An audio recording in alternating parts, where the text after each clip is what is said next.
पुण्यात्माओं, ये तत्व ज्ञान है, इसके अंदर आपको बहुत गहनता से जाना होगा। अब क्या बताना चाहते हैं? अब कबीर परमेश्वर का ज्ञान गरीबदास जी बता रहे हैं। सार वस्तु तो अंदर लीनी, सुख जमीन को दिखा देनी, सुख जमीन मिलती ना भाई, स्वाति सीब सब ऐड़ी जाई। सुख जमीन की टक्कर लागे, जमोती सो है गल धागे, खारा नीर गंध हो जावे है, दोपड़ खुले कौन चितावे। सुख जमीन सतगुरु जल माही, स्वाति सीप का मेल कराही, ऐसे सतगुरु मिले जिज्ञासी, जद पावे वो पद अविनाशी।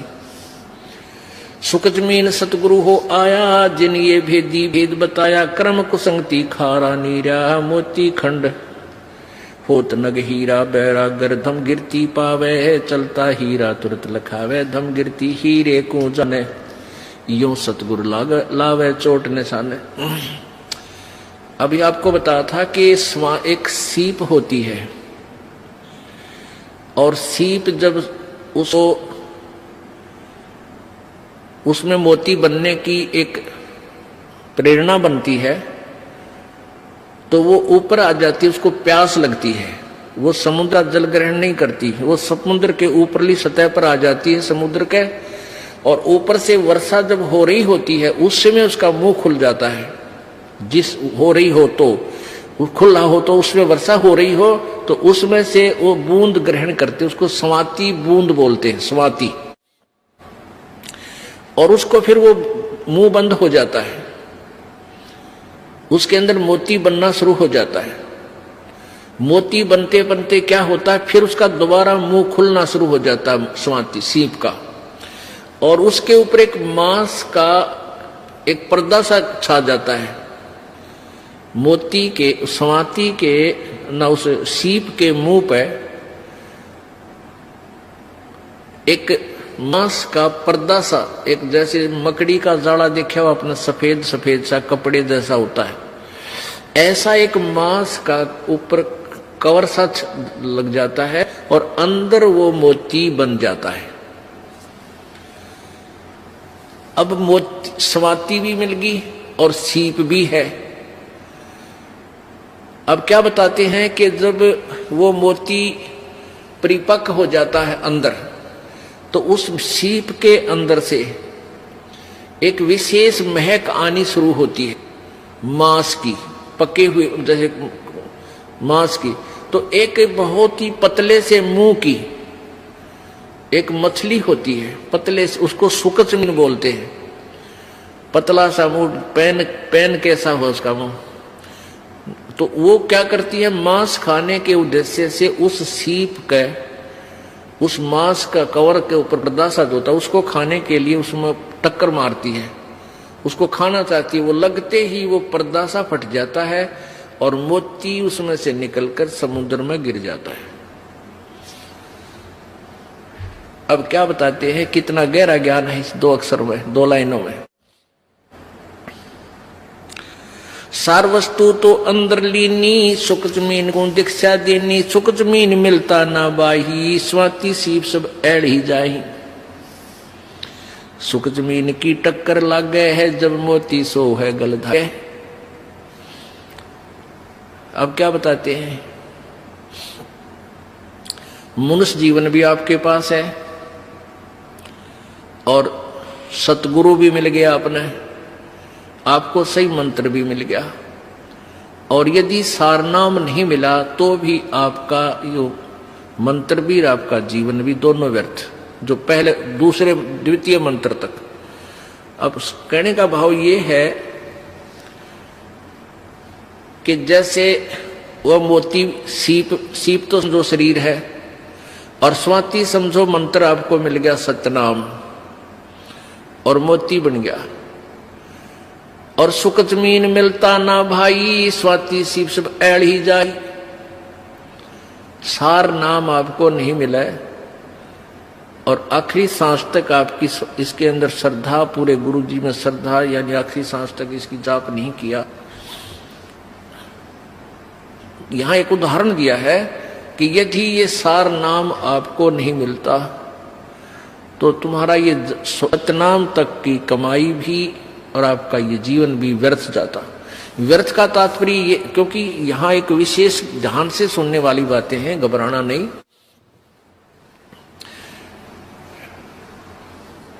अब जैसे आपको सतनाम मिल गया और सारनाम मिला नहीं और आपकी मृत्यु होगी। पहली बात तो यह है कि परमात्मा उस प्राणी की मृत्यु नहीं होने देगा।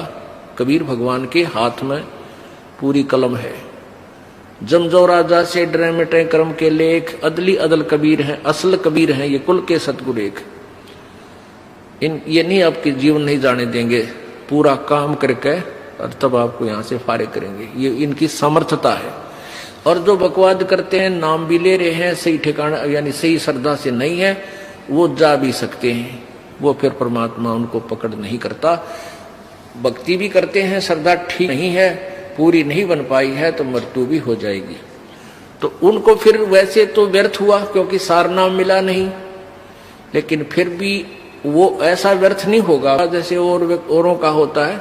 उन अन्य साधकों से चाहे 1000 वर्ष तक तपस्या और अन्य पूजाएं करके चले गए, उनसे भी आपका जो मंत्र की कमाई है वो असंख्य गुना घनी आपके पास है। न जाने कितने दिन स्वर्ग में रहोगे या कहीं और दूसरे लोकों में राजा बन जाओगे, तो ये व्यर्थ है गया, यानी जो उद्देश्य था वो पूरा हुआ नहीं। अब ये एक उदाहरण देना चाहते हैं आपको गहराई से समझाने के लिए। जिनको ये तीनों नाम प्राप्त है वो प्राणी के लिए ये चैप्टर आज चल रहा है। सुकच मीन मिलता ना भाई, स्वाति सीब सब ऐड़ ही जाई। सुकच मीन की टक्कर लागे, सुकच मीन मिलता ना भाई, स्वाति सीब सब ऐड़ ही जाई। सुकच मीन की टक्कर लागे है, जब मोती सो है गल दागे। अब सुकच मीन ने उस सीप के उस मांस के टुकड़े को खाने के उद्देश्य से टक्कर मारी, वो खड़क दे ही मोती नीचे निकल गया। तब वो मोती निकाला गया गोताखोरों के द्वारा और फिर उस मोती की कीमत हुई, फिर वो सीने पर आकर सुशोभित हुआ। परमात्मा हमें बताना चाहते हैं कि पूरी साधना पूर्ण संग से प्राप्त करके ही आप परमात्मा के दरबार में सुशोभित हो पाओगे, अर्थात पूर्ण मोक्ष प्राप्त करोगे। फिर आगे क्या बताते हैं, पूरे गुरु के बिना ये काम नहीं बनता। सुकच मीन सतगुरु हो आए, जिन ये भेदी भेद बताया। कर्म कुसंगति खारा नीरा, मोती खंड होत नग हीरा। बैरा गर्दम गिरती पावे, चलता हीरा तुरत लखावे। दम गिरती हीरे को जाने, न्यो सतगुरु लावे चोट निशाने। अब ये हीरा जो होता ना, एक हीरा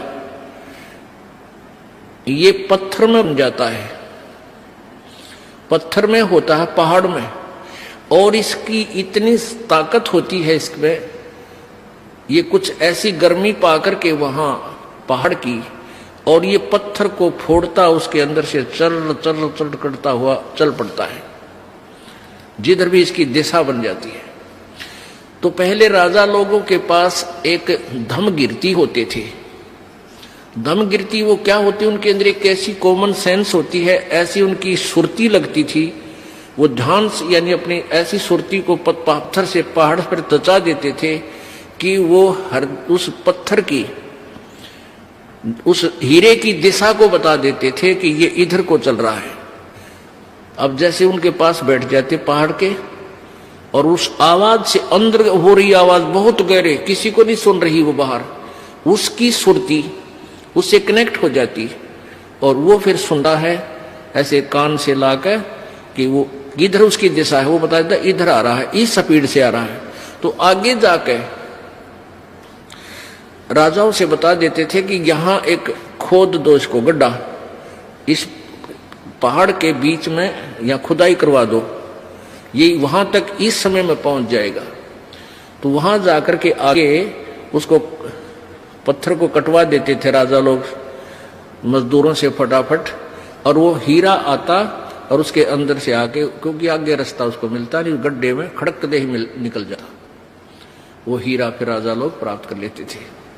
तो क्या बताते हैं, बैरागर धम गिरती पावे, चलता ही तुरत लखावे।